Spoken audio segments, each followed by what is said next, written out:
میرے محبوب کا فرمان تو سنیے، یہ تو ہے زندگی میں بعد زندگی کے لیے آپ صدقہ کریں، اصالے ثواب کریں، جب بھی آپ یہاں کریں گے اس کا فائدہ آخرت میں ملے گا، یہاں کرو گے اس کا نفع آپ کے لیے آخرت میں ملے گا، مکان بھی ملے گا، کپڑے بھی ملے گا، سواری بھی ملے گی، ساری چیزیں فراہم ملے گی اگر کرو گے تو دنیا میں، نہیں کرو گے تو کیسے؟ ارے یہاں جب سواری کے لیے آپ ناپائیدار زندگی جس کا کوئی پتہ نہیں، وہاں کے لیے کتنی بڑی بڑی گاڑیاں خرید کے لا رہے ہیں، آخرت میں پیدل نہیں چلو گے، وہ تو 50,000 سال کا ایک ہی دن ہے، وہاں کے لیے کبھی سواری کا انتظام کیا؟ کبھی وہاں مکان کے لیے آپ نے سوچا کہ ہم وہاں اتنے بڑے چٹیل میدان میں کیسے رہیں گے؟ یہاں تو مکان کے فکر میں پوری عمر گزاری، وہاں بھی مکان ملے گا۔ میرے محبوب کا فرمان سنو، آقا ارشاد فرماتے من بنا للہ مسجدا بنى اللہ بیتا فی الجنہ، جو کوئی دنیا میں اللہ کا گھر بنائے اللہ تعالیٰ جنت میں اس کے عوض میں محل بنائے۔ مسجد میں حصہ لوگے، مسجد میں تعمیر میں آپ حصہ لوگے تو آپ یہاں بنائیں گے، اللہ تعالیٰ اس کے بدلے میں محل جنت الفردوس میں عطا فرمائے گا۔ کر کے دیکھو ملے گا، یہ تو بے دیکھا سودا ہے، دیکھ کر اس کی قیمت کیا ہوگی تو جاننے والے جانتے ہیں۔ ہارون رشید کا واقعہ بارہا سنا ہوگا، آج تو ہم بے دیکھے اس کی قدر نہ کر رہے ہیں، کل جب یہ دیکھا سودا ہو جائے گا تو افسوس کریں گے، پھر خریداری کا ٹائم بھی چلا جائے گا، وہاں تو پھر خریداری کرے گا کیسے؟ بہلوزانہ روشن ضمیر فقیر اللہ والا۔ ہارون رشید بادشاہ کی بیوی جا رہے ہیں، فقیر مستی میں چوماسا کے ٹیم میں بیٹھا گھرودہ بنا رہا ہے، پاؤں مٹی میں دے کے اور اوپر سے تھوپ رہا ہے۔ تو فقیر اللہ کے مست جنہوں نے اپنی مرضی کو خدا کی مرضی پہ انحصار کر دیا، وہ ہے فقیر، نام کا نہیں، کام کا نہیں، فقیر کی کوئی قوم نہیں ہوتی، سائل کوئی قوم نہیں ہوتی، وہ تو سائل ہوتا ہے۔ فقیر بہت سے بادشاہ بھی فقیر ہوتے، ہر بادشاہ فقیر نہیں ہے، شمس الدین التمش فقیر ہے، اورنگزیب علیہ رحمۃ رضوان فقیر ہے، یہ بادشاہ بھی تھے وقت کے فقیر بھی تھے۔ اب یہ روشن ضمیر فقیر بیٹھا ہے بنا رہا ہے۔ ہارون رشید بادشاہ نے سلام کر کے پوچھا، اے پہلوانہ کیا کر رہے ہو؟ آگے جنت کا محل بنا رہا ہوں۔ آپ نے لیے بیچنے کے لیے، آپ کوئی مناسب سوداگر سہٹ جائے گا تو بیچ بھی دوں گا۔ اس نے قیمت باقی 10 روپے 20 روپے جو آنا تھا تو بادشاہ نے تو دیا نہیں، رانی کے پاس فرش تھا، اس نے اپنے بٹوے سے نکال کر دے دیا۔ بادشاہ مسکرانے لگا، بیگم ذات اتنی کم عقل ہے، یہ مٹی کا گھر خرید لیا پیسے ظاہر مال کو یوں لٹا رہی۔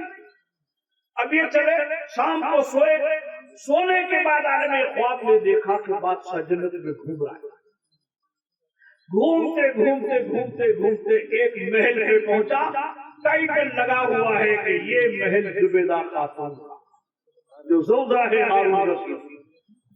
بادشاہ نے سوچا یہ ساری جنت دیکھ لی اور بیوی کا مکان تو دیکھا ہی نہیں، یہ تو اتفاق سے بڑا راضی ہو کے گیا کہ یہ تو میری بیوی کا محل ہے۔ فوراً دربان نے ہاتھ پکڑا، کہاں جا رہا ہے؟ بھائی میری بیوی کا محل دیکھنے جا رہا ہوں۔ کہا کہ یہ دنیا کا نظام دنیا میں ہے، یہاں تو جو خریدے گا وہ رہے گا۔ واپس آنکھ کھل گئی، آنکھ کھلی تو رات کا جو حصہ گزرا اب یہ آدھا حصہ کروٹ میں گزر رہا ہے، پلٹی لے رہا ہے، کب دن نکلے کب میں بھی خریدوں۔ دوسرے دن پھر گئے، آج فقیر مستی میں وہی کام کر رہا ہے۔ کہا پرتفاق سے کل جو دیا تھا سودا پیسہ لگ کے گیا۔ فوراً بادشاہ نے سلام کیا، کہا کہ اے روشن ضمیر فقیر کیا کر رہے ہو؟ کہا کہ جنت کا محل بنا رہا ہوں، بیچنے کے لیے یا خود کے لیے؟ کہا کہ مناسب سوداگر ٹکرائے گا تو سودا بھی کر دوں گا۔ کیا قیمت ہے اس کی؟ کہا جتنی تیری بادشاہ ایسی 7 بادشاہت اس کی قیمت۔ بادشاہ نے کہا یار میں نے تو بلیک میل میں ہندوستان کا بڑی بھی فیل کر دی، کل کیا قیمت تھی؟ آج 7 بادشاہ کہا کل بے دیکھا سودا تھا اور آج دیکھ کر سودا ہوا ہے۔ تو رو گے بات، آخرت میں تو خریدا ہی نہیں جائے گا۔ خریدنے کا سمے تو یہ ہے، وقت تو یہاں ہے، وہاں دیکھیں گے تو روئیں گے، افسوس کے سوا کچھ نہیں ہوگا، اور ایسا افسوس ہوگا کہ زندگی میں بہت سے افسوس ان کا تو بدل ہے، لیکن یہ ایسا افسوس ہے کہ زندگی گنوا دو گے، آخرت میں جاؤ گے تو کوئی بدل ہی نہیں۔ ایسا پچھتاوا کسی کا تو رہتا ہے، کچھ دن پچھتاوا، سیزن پچھتاوا، عمر پچھتاوا، یہ عمر کے بعد میں بھی پچھتانا پڑے گا۔ بتاؤں پچھتاوے کیسے ہوتے ہیں؟ کبھی سیزن ہار جاتا ہے نا آدمی، اگے پیاز بوؤں گا یار، آگے سال تو سارا زمیندار اگے میں فائدہ لے گا، 25 دن انتظار کرے کہ کب آئے پیاز کا سیزن، اب تو سارے گاؤں سے پہلے بوؤں گا، 1 سال تک پچھتائے گا بیچارہ، سیزن ہار جاتا ہے نا۔ ایک عمر پر پچھتاتا ہے، میاں بیوی کے تعلقات اچھے نہیں جڑتے ڈال بٹتی ہے تو وہ بیچارہ عمر بھر پچھتاتا ہے، رو رہا ہے، عمر بھر روئے گا، اور یہ عمر بعد عمر بھی روئے گا، آخرت میں کوئی پچھتاوا کا بدل ہی نہیں۔ وہاں تو دیکھے گا کہ جس بندے مومن نے ایک مرتبہ لا الہ الا اللہ محمد رسول اللہ سچے من سے پڑھ لیا، ساتوں آسمان زمین ایک طرف، اور کلمہ لا الہ الا اللہ محمد رسول اللہ کا ثواب ہے۔ یار مولانا صاحب کی بات عقل میں نہیں آتی، اتنی بولی، اتنا کلمہ، یہ ساتوں آسمان زمین کا وزن۔ دو سمپل سی مثال، گاؤں میں 2 طرح کے آدمی ہوتے ہیں، محلے میں 2 طرح کے آدمی ہوتے ہیں۔ ایک نے کہا کہ کل یہ کرنا ہے، کسی نے سنی نہیں، اور جس ٹھونڈا کے چلتے اس نے کہا کل گاؤں میں یہ کام کرنا ہے، تو پورے محلے میں کرنٹ سا دوڑ گیا، سب پنجوں کے بل کھڑے ہو گئے۔ بات ایک ہی ہے، کہنے والے 2 ہیں، ایک ہی میں وزن ہی نہیں، کوئی کہانی نہیں دھر رہا ہے، اور ایک ہی میں پنجوں کے بل کھڑے ہو گئے۔ ارے لوگوں، جب آدمی کی بولی میں اتنا وزن ہے تو کلمہ تو اللہ کی بولی ہے، اس میں کیوں نہیں وزن ہوگا کہ ساتوں آسمان زمین ایک طرف ہو اور کلمہ لا الہ الا اللہ محمد رسول اللہ ایک طرف۔ رو کے بعد تو لوگوں آخرت میں ماں باپ کے لیے ذخیرہ جمع کرنے کے لیے زندگی میں ان کی خدمت یہ کہ ان کے لیے صدقہ کرو، اور تم بھی اپنے لیے مکان بناؤ تو اپنے لیے مکان بناؤ، مسجدوں میں حصہ لو، اپنے لیے سواری پیدا کرو۔ یہاں اسکارپیو میں گھوم رہے ہو، آخرت میں سواری چاہتے ہو تو میرے آقا فرماتے تھے سمنوا ضحاياكم لأن متاعكم الصراط، لوگوں قربانی کے جانوروں کو موٹا تازہ کرو، قیامت میں یہ سواریاں بنائے جائیں گے پل صراط پر، سواری بھی ملے گی۔ قربانی کرو گے تو وہاں پل صراط پہ یہ سواری کا کام بھی دیں گے، میرے آقا فرماتے لباس بھی ملے گا۔ کوئی غریب مومن مسلمان دیکھا آپ نے تن ڈھک دیا، میرے محبوب کا فرمان ہے اللہ تعالیٰ اس کے عوض میں جنتی لباس عطا فرمائے گا، لباس بھی ملے گا، لیکن کرو گے جبھی تو ملے گا۔ یہاں آخرت میں، یہاں دنیا آخرت کا نظام و نمونہ ہے، یہاں کرو گے تو آخرت میں اس کا نفع پاؤ گے۔ اس مرحوم کے لیے آج اصال ثواب کی تقریب رکھی ہے۔ میں نے حدیث پاک پیش کی کہ قبر پہ جانا 3 فائدہ ہے۔ جب قبر پہ جاؤ گے تو میرے محبوب نے فرمایا وہ تذکر الآخرہ، لوگوں آخرت یاد آئے گی جب بھی قبر پہ جاؤ گے، کہ دنیا کا تو جھگڑا جھوٹا ہے، حقیقی زندگی تو آخرت کی زندگی ہے۔ دوسرا فائدہ میرے آقا فرماتے ہیں تدمون، آدمی کی آنکھ روئے گی قبر کو دیکھ کر، مولا تیرا کرم ہو جائے تو یہ مل جائے۔ کتنے لوگ تو اس سے بھی محروم رہ گئے، کوئی جانور کھا گیا، کوئی آگ میں جل گیا، کوئی پانی میں ڈوب گیا۔ پاکستان میں آیا سیلاب، اتنی لاشیں زمین ڈول ہو گئی، کوئی کفن نہیں، کوئی دفن نہیں، کتنوں کو جانور کھا گئے۔ جب قبر پہ جاؤ گے تو رو گے مولا تیرا کرم ہو جائے تو یہ بھی نصیب والوں کو ملتی ہے، کتنے تو اس سے بھی محروم رہ جاتے ہیں۔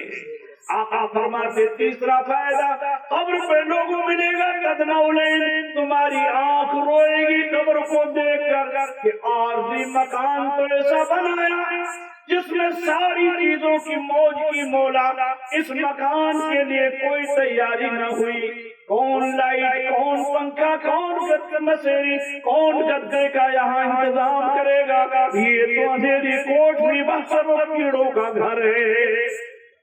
اپنے ماں باپ کی قبروں پہ جاؤ، اولیاء اللہ کی قبروں پہ جاؤ، بزرگان دین کی قبروں پہ جاؤ، کوئی منع نہیں ہے۔ کچھ لوگ اس پر الٹا گمراہ کر کے آپ لوگوں کو ایسی چیزوں سے روکتے، وہ خود اس کے مطلب کو نہیں سمجھ پا رہے ہیں، اس کے نفع کو سمجھ نہیں پا رہے ہیں۔ ان کی اس بولی سے ہماری درگاہیں، ہمارے مقبرے، ہمارے تکیے اور ہماری اچھی جہاں پر وہ بزرگان دین آرام فرما ہے، غیروں کا قبضہ ہو گیا۔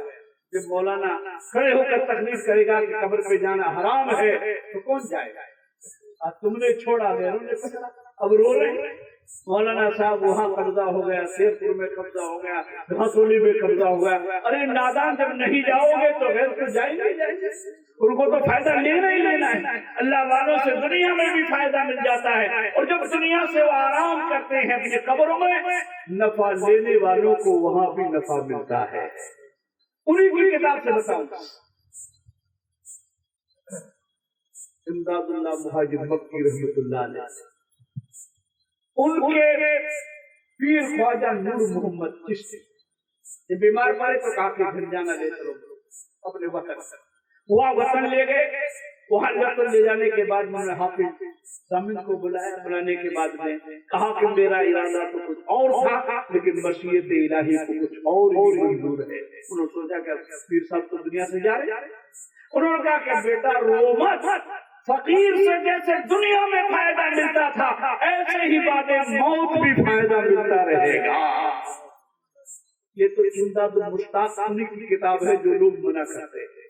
اپنی کتاب کا ثبوت لوگ کہ اپنی علم کی دھاک بیان کر رہے ہیں، انہی کے پیر، انہی کے روشن ضمیر فقیر کے تذکرہ یہ دیا ہے کہ فقیر کو جیسے زندگی میں فائدہ ملے گا ایسے ہی ان کی قبر سے بھی تمہیں فائدہ ملتا رہے گا۔